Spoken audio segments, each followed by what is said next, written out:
Hey guys, welcome back into my YouTube channel and Hare Krishna to everyone. And today we're gonna discuss about December 2024 का attempt है for CS executive. You must be thinking कि यार ज़्यादा time बचा नहीं है और दिसंबर 2024 बस आ ही गया है. अभी भी एग्ज़ाम फॉर्म भर रहे हैं बिकॉज उसकी ड्यू डेट है अभी. सो एग्ज़ाम फॉर्म है और रिजल्ट का सेशन चला गया है, रिजल्ट हो गया, सब कुछ एंड है. Now what should we do? So like अभी मोस्ट ऑफली सबके लेक्चर्स खत्म हो रहे होंगे दिसंबर 2024 जो शुरू से भी प्रिपेयर कर रहे हैं. और एग्ज़ाम के बाद भी जो लोग प्रिपेयर करेंगे उनके लेक्चर्स तो खत्म ही होंगे, ठीक है. और जो शुरू से हो रहे होंगे उनके भी लेक्चर्स एंड में होंगे. व्हाट आई बिलीव इज़ नहीं हो रहा है.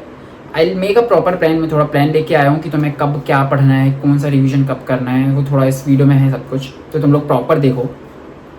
First thing is try to finish your lectures, whatever it is, your self studies. If you are doing self study, watch marathon or whatever you're doing is lectures हो रहे हैं तो सितंबर and ले लो, ख़त्म करो उस समय. 15 अक्टूबर तक ख़त्म करो, ठीक है. एक डायरी पेन ले लो, उसमें प्रॉपर लिख सकते हो, ठीक है. तो 15 अक्टूबर या 30 सितंबर इतना लेके चलो कि भाई इतने में मुझे अभी ख़त्म करने का है लेक्चर्स, ठीक है. उसके बाद ट्राई टू स्टार्ट. देखो एक ग्रुप हो या बोथ ग्रुप हो या ओल्ड हो या न्यू हो, सबके लिए सेम ही ये चीज़ लगेगी. Try to start with your difficult subject. Try to start with company law. Try to start with numerical subjects. Why? Numericals में टाइम लगता है. यहाँ से प्रैक्टिस करना शुरू करोगे, एंड तक प्रैक्टिस करने जाओगे, ठीक है. Why company law? Company law में केस स्टडीज़ आती है. सिक्योरिटीज लॉ, इन सब में केस स्टडीज आती है. Why I am saying all this things? Difficult subjects लेना है तुमको, क्योंकि इनको तुम्हें ग्रेस्प करने में टाइम लगता है और समझने में टाइम लगता है, ठीक है. इनके अगर तुम्हें अभी भी नोट्स नहीं हो रहे तो शॉर्ट नोट्स बना लो. मतलब शॉर्ट मतलब एक लाइनर. अपना पढ़ाई कर रहे हो, साथ में मॉड्यूल से पढ़े हो, नोट से पढ़े हो, उसमें छोटे छोटे लिखते हैं. लेक्चर्स के टाइम सबने लिखा होगा, फिर से एक अपना पढ़ाई करोगे ना जब नोट्स और लेक्चर्स, नोट्स और कुछ भी लेके बैठोगे अपनी मॉड्यूल, ठीक है.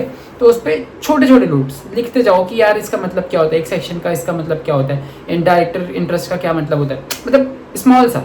कोई आप JIGL पढ़ रहे हो तो JIGL में बेसिकली ज्यूरिस्प्रूडेंस उसमें पढ़ रहे हो तो कुछ टर्म्स होती हैं वो. और अब अभी क्या तुम्हें फोकस करना है ना, try to remember words. Keywords होते हैं ना, उनको दिमाग में डालने की कोशिश करो. Try to revise things as much as possible. तो रिवीजन का टाइम अब तुम्हें शुरू कर देना. देखो मेरे साथ क्या हुआ था, मेरे भी लेक्चर्स पेंडिंग थे. मतलब मैं जब अक्टूबर नवंबर में आया था तब अक्टूबर बोल रहा हूँ, सितंबर अक्टूबर में आ रहा था, तो मेरे भी लेक्चर्स पेंडिंग थे. What I used to do is, इतने ज़्यादा नहीं थे तो मैं लेक्चर्स भी देखता था प्लस मैं साइमल्टेनियसली रिवाइज भी शुरू कर दिया था. रिवीजन इसलिए इंपॉर्टेंट है. Revision is the key. Why? Because एक अभी रिवीजन हो जाता है, फिर दूसरा रिवीजन होता है और तीसरा रिवीजन अभी फिर भी जिसके कम हो जाते हैं, 3 रिवीजन तो आराम से हो जाते हैं. अभी एक करोगे नवंबर तक अक्टूबर एंड या 15 नवंबर तक वो कर लोगे, उसके बाद एक और रिवीजन होगा, वो उसमें टाइम नहीं लगेगा, और एक होगा एग्जाम के पहले. तो 3 रिवीजन हो जाते हैं. लेकिन कुछ लोगों के रिवीजन चल रहे होंगे तो उनके 4 रिवीजन भी हो जाते हैं कभी कभी.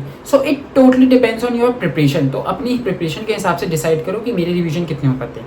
फर्स्ट रिवीजन में it will almost take 1 to 1.5 months.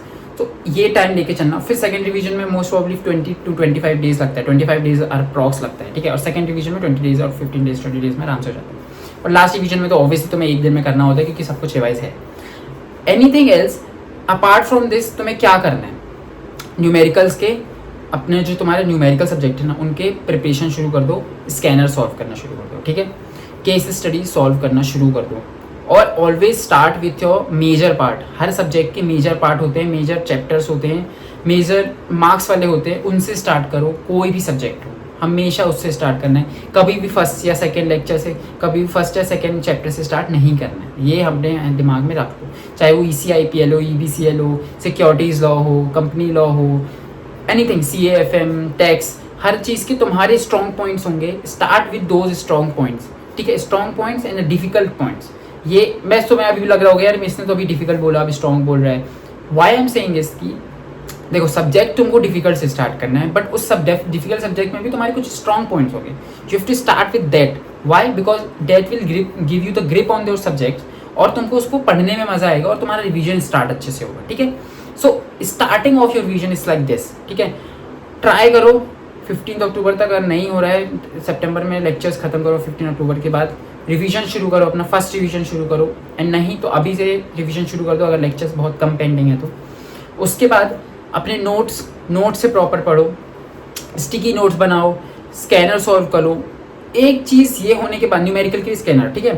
Plus अभी न्यू सिलेबस में भी 2 अटेम्प्ट हो चुके हैं. ओल्ड सिलेबस के पास तो ऑब्वियसली बहुत सारे प्रीवियस क्वेश्चन पेपर हैं. Try and take out the question paper ICSI की वेबसाइट में, मैं उसकी लिंक भी दे दूंगा डिस्क्रिप्शन में। वहाँ जाके एक बार देखो कि क्वेश्चन आते कैसे हैं, कि स्टडीज़ कैसे आती हैं। You have to do all this things. ये लास्ट की प्रिपरेशन और लास्ट के 2-3 महीने तुम्हें ये सब करना है। Try to do this and if you have any confusion just comment down below, I will answer on those comments, ठीक है। And all the best.